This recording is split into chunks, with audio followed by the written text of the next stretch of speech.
Hello, नमस्कार विद्यार्थी मित्रांनो. यूट्यूब चॅनलमध्ये तुमचं सर्वांचं स्वागत आहे. यूट्यूब चॅनलवर मला लाईक आणि सबस्क्राईब करा. आजच्या पाठामध्ये आपण मेकॅनिकल प्रॉपर्टीज ऑफ फ्लुईड याच्या अगोदर मी 2 लेक्चर तुम्हाला याच्यामध्ये यूट्यूब चॅनलवर पाठ लावलेले होते. ते जर तुमच्या लक्षात आले तर हा तिसरा लेक्चर तुमच्या लक्षात येईल. याच्यामध्ये मला काय शॉर्टली डिक्टेट जे लेक्चर करायचं आहे ते मी तुम्हाला शॉर्टली त्या ठिकाणी सांगतो. तुम्ही प्रत्येकाने लक्ष द्या. याच्यामध्ये मेकॅनिकल प्रॉपर्टीज ऑफ फ्लुईड हा चॅप्टर नंबर 2 आहे. फिजिक्समधला 12वी 12th सायन्सचा फिजिक्समधला चॅप्टर आहे.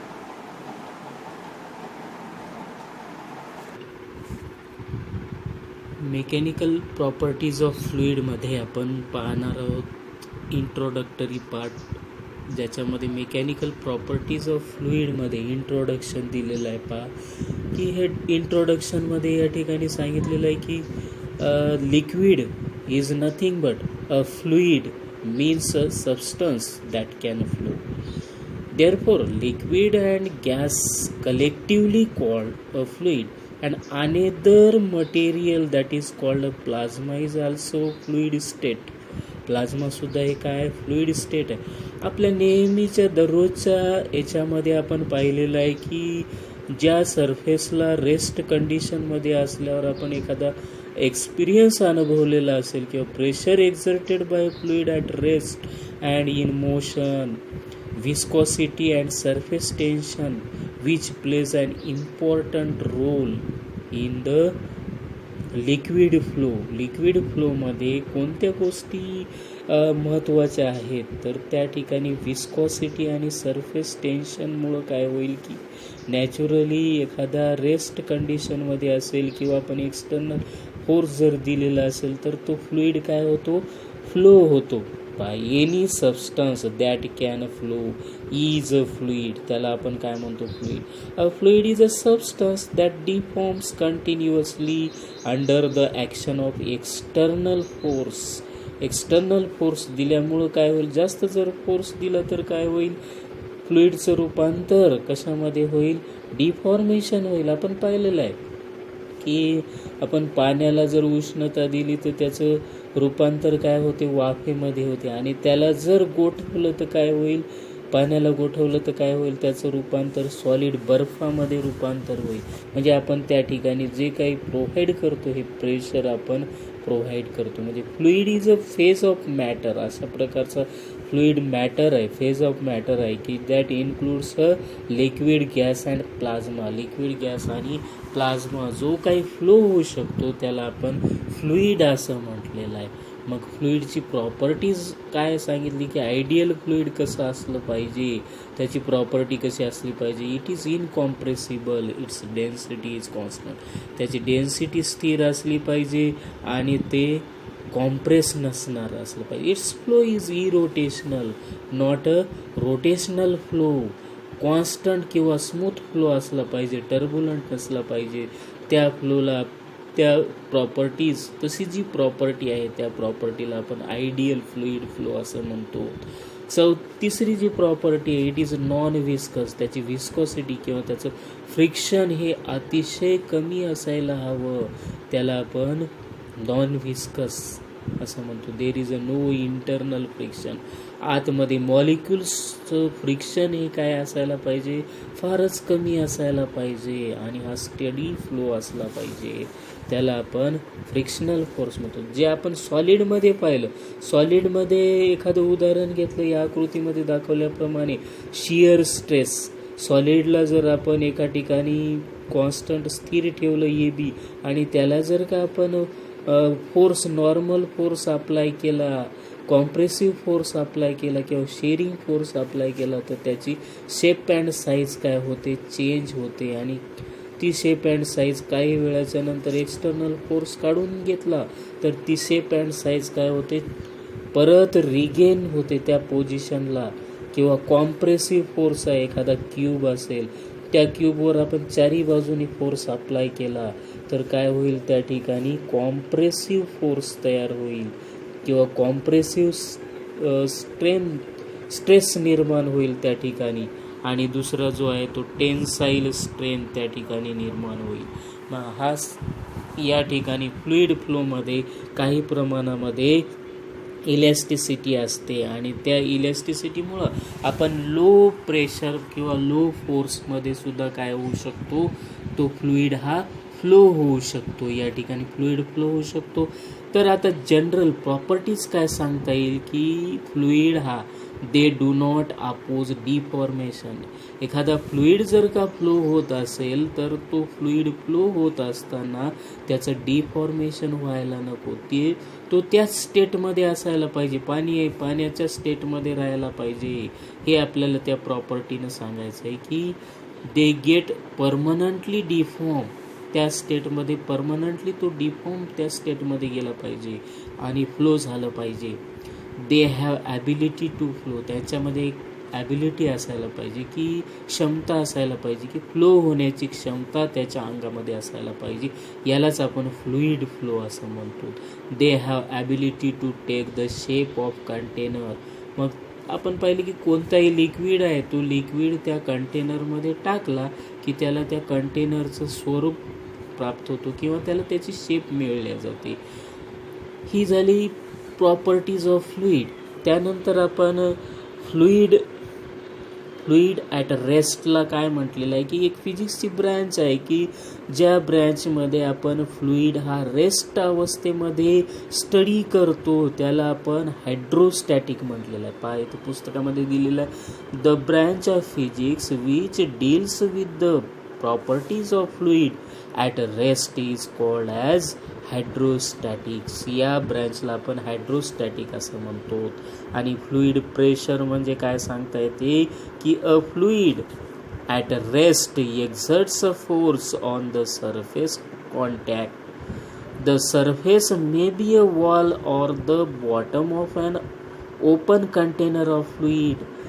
ज्यावेळेस आपण नॉर्मल फोर्स अप्लाय करतो, normal force exerted on the surface area of contact is called fluid. Any normal force. या आकृतीमध्ये पहा, या ठिकाणी आपण काय केलं, एखाद्या एरियावर नॉर्मल फोर्स आपण एक्झर्ट केला. हा नॉर्मल फोर्स एक्झर्ट केल्यामुळे त्या एरियावर जो फोर्स एक्झर्ट झाला त्यामुळे त्या एरियामध्ये तिथं काय तयार होईल, प्रेशर तयार होईल. त्याला आपण काय म्हटलेलं आहे, प्रेशर असं म्हटलेलं आहे. ठीक आहे. आता ॲटमॉस्फेरिक प्रेशर किंवा प्रेशरचं आपल्याला युनिट पाहता येईल. पहा या ठिकाणी दिलेलं आहे SI युनिट ऑफ प्रेशर. काय दिलेलं आहे, न्यूटन पर मीटर स्क्वेअर. त्यालाच आपण 1 न्यूटन पर मीटर स्क्वेअर म्हणजे 1 पास्कल होईल. आणि पहा 1 बार म्हणजे किती आहे, 10⁵ न्यूटन पर मीटर स्क्वेअर आहे. आणि 1 हेक्टो पास्कल म्हणजे 1000 पास्कल. 1 पास्कल म्हणजे किती झालं, 1 न्यूटन पर मीटर स्क्वेअर. आणि 1 हेक्टो पास्कल म्हणजेच काय झालं, 100 पास्कल म्हणजेच 100 न्यूटन पर मीटर स्क्वेअर म्हणजेच काय होईल, 1 पास्कल या ठिकाणी होईल. लक्षात ठेवा, या ठिकाणी 1 न्यूटन वेट म्हणजे किती असेल, जवळपास 1000 ग्राम ऑफ मास असेल. इफ जी किती असेल, 10 मीटर पर सेकंद असेल तर 1 न्यूटन म्हणजे किती होईल, जी म्हणजे काय, ग्रॅव्हिटी. आपण वेट कसा मेजरमेंट करतो, W=mg. मास जर 100 गुणिले 10 म्हणजे 1000 म्हणजेच काय होईल, 1 न्यूटन त्याचं वेट होईल किंवा वस्तुमान होईल, वजन होईल. त्याचं काय होईल, वजन होईल. ठीक आहे, लक्षात आलं या गोष्टी. त्यानंतर पहा पुढे आपण पुढच्या याच्यामध्ये पाहूया.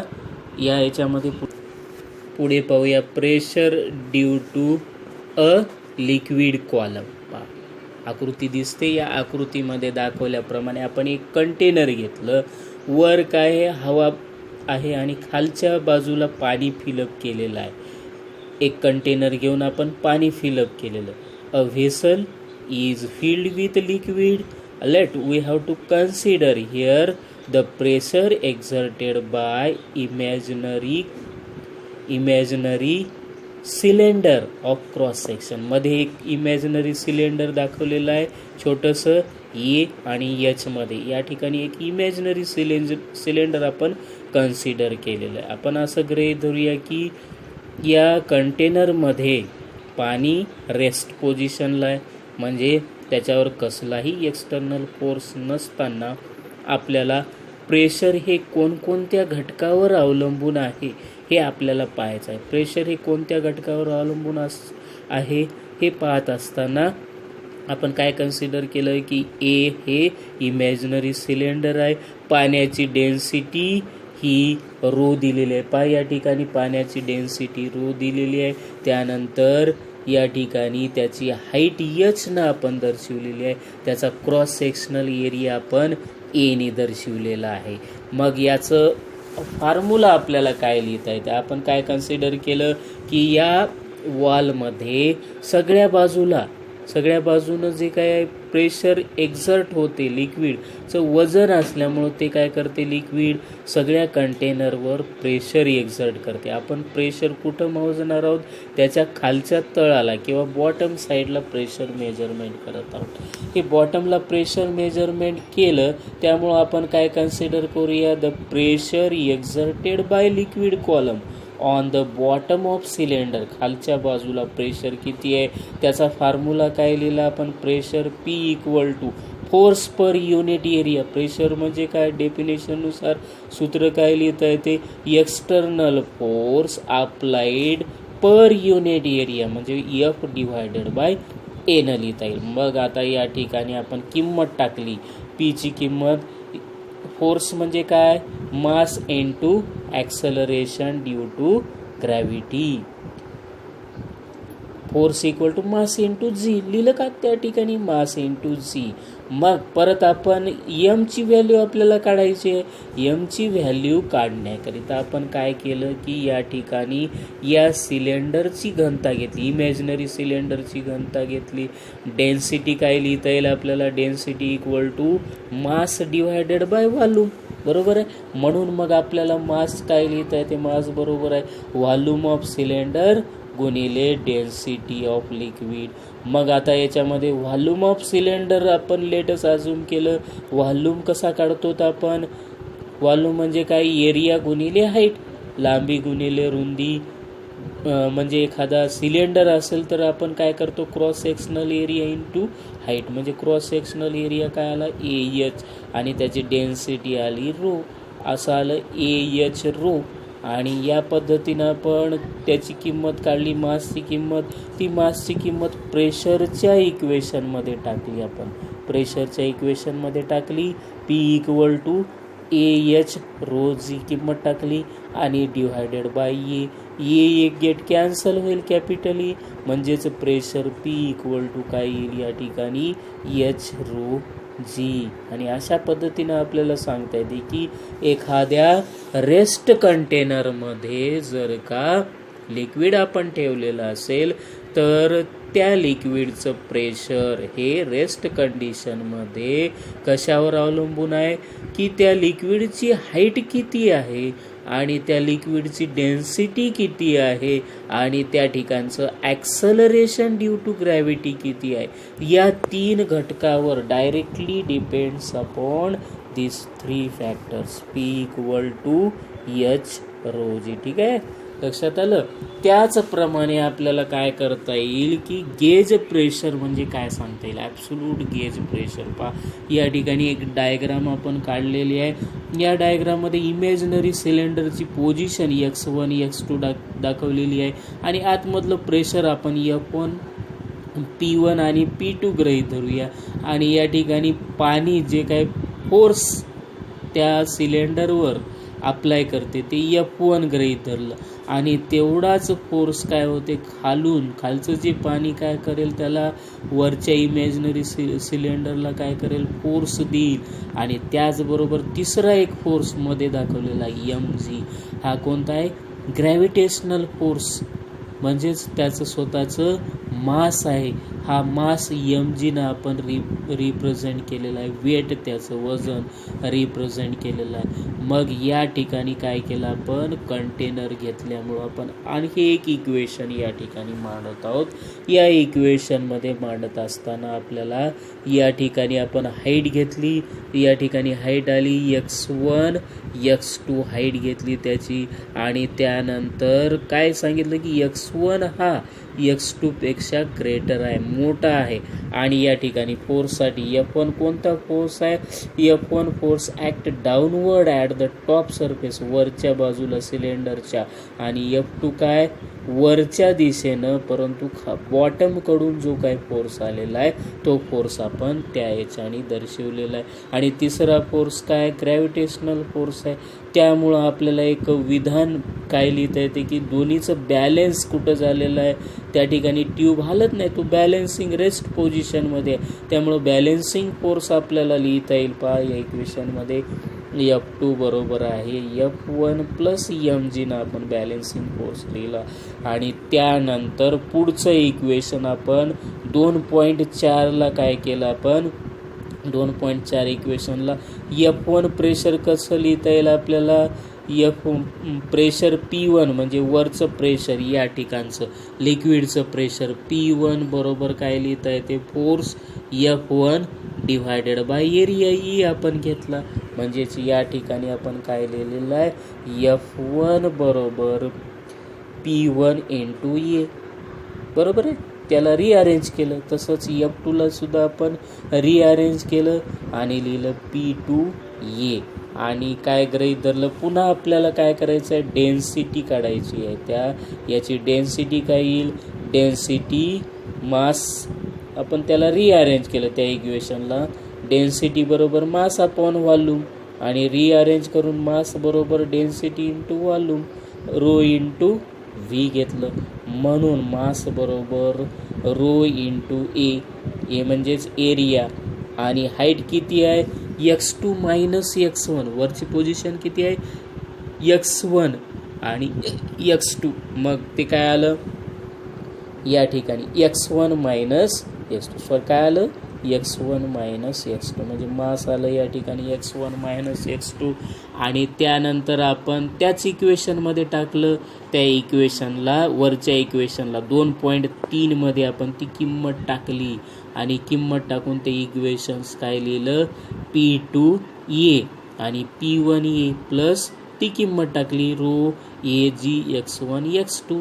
आणि याच्यावरून ए आपण काय केलं, दोन्ही बाजूतून ए कॉमन काढलं आणि सोडून दिलं, तर किती येईल, P2 बरोबर येईल P1 प्लस रो जी x1 मायनस x2. आता याच इक्वेशनला आपल्याला काय लिहिता येते, P2 मायनस P1 लिहिता येते. मग या खालच्या विधानामध्ये आपण काय केलं की प्रेशर हे कोणतं आहे, P2 प्रेशर कोणतं आहे, टोटल प्रेशर आपण घेतलं. त्या P2ला आपण काय केलं, P नाव दिलं, आणि P1ला काय नाव दिलं, P0. आणि x1 म्हणजे काय, 0 पोझिशन आहे, वरची पोझिशन, आणि x2 म्हणजे मायनस एच, आपण निगेटिव्ह साईडला चाललो, वाय ॲक्सिसच्या खालच्या दिशेनं चाललो, म्हणून मायनस एच. मग काय येईल, 0 मायनस एच म्हणजे प्लस एच होईल, बरोबर आहे.